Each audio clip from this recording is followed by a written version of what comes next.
Is it possible that the last two interest rate pauses by the Bank of Canada might actually be a bad thing? A recent article by CTV states that landlords might be forced to sell their properties as they're taking a huge hit on their carrying costs as they're on a variable rate. In this video, we'll take a look at the article and I'll tell you how many properties today in Ottawa are on the market with a tenant and what this actually means. Stick around.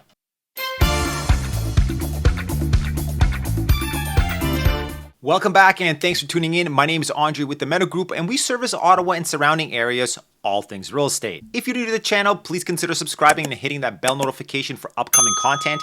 And if after this video you might have a question about the market, there's a link in the description below and you can book a call directly with me. You've probably heard by now the Bank of Canada has paused the current interest rates for the second time this year. And hey, that is absolutely great news. Buyers are back in the market, sellers are listing their homes, and the number of sales are up month over month. I'll link a video to that topic above. Overall, we're back to a healthy and confident market, the way it should be. So what's the problem? Well, remember those investors that own 20% of the market in Ontario? That's right, 1 in 5 homes are actually owned by investors in Ontario. I'm talking about the landlords and their income properties that are tenanted. Well, it turns out that the pause in interest rates might actually force landlords to sell their property as their carrying costs are too high to maintain, as most of them are on a variable rate mortgage. And another pause by Bank of Canada means their costs aren't getting any lower. I wanted to quickly show you a graph that was published by StatCan titled "More than 1 in 5 owners is an investor."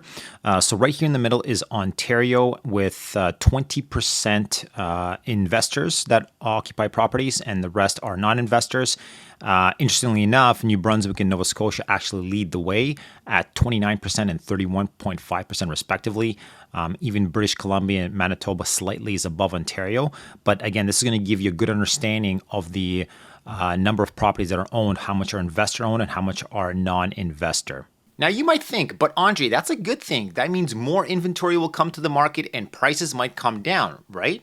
Technically, yes, but we need to consider the tenants that occupy these rental properties. If the landlords are forced to sell, that means they're back on the market at today's market prices in a market that is highly competitive. What kind of rent prices are we talking about today? The average 1-bed condo in downtown Ottawa with no parking will run you about $2,000 per month, not including utilities. And it's no secret that some of these landlords that will sell is because their tenants have been there for many years and they are paying much less than what the landlords can potentially get today. Here's the article that we're looking at today titled "Bank of Canada Interest Rate Pause Could Force Landlords to Sell Properties." This according to experts.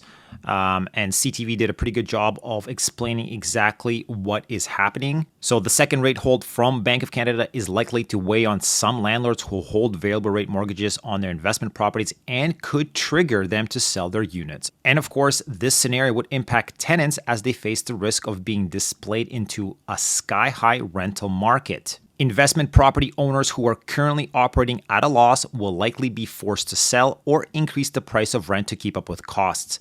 In either scenario, the renter gets squeezed. And again, we'll talk a little bit more about this and my kind of thoughts on what's going to happen. But yes, in the end, at the moment, the renters will feel the pressure if the landlords are forced to sell. The article continues to say that renters are at the mercy of their landlords should they be forced to sell. And this would leave the average tenant at a disadvantage and create a supply of units that will ultimately cost more to rent. Another reason why landlords might want to sell their property is because maybe they're looking to upsize. The price of a detached home or any asset class above a condo has dropped in price since our peak market, and landlords might want to cash out or liquidate their investment properties and move up or down, because the landlords also understand that month over month, our home prices are now starting to increase since a lot of the buyers are back and they don't want that price gap to start getting smaller again. So the opportunity for them is now. So how many properties are on the market today that have tenants? At the time of recording this video, for all condo listed properties,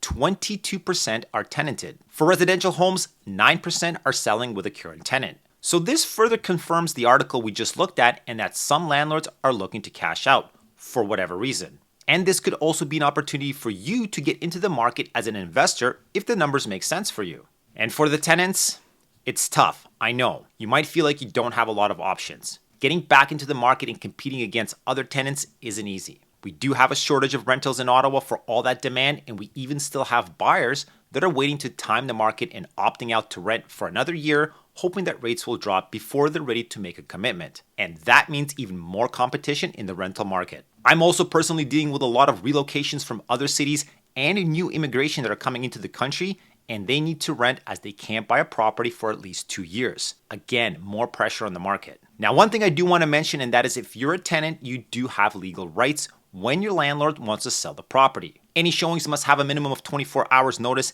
and if you're still on a lease, the new buyer of the property must honor your lease until it ends and before you have to move out.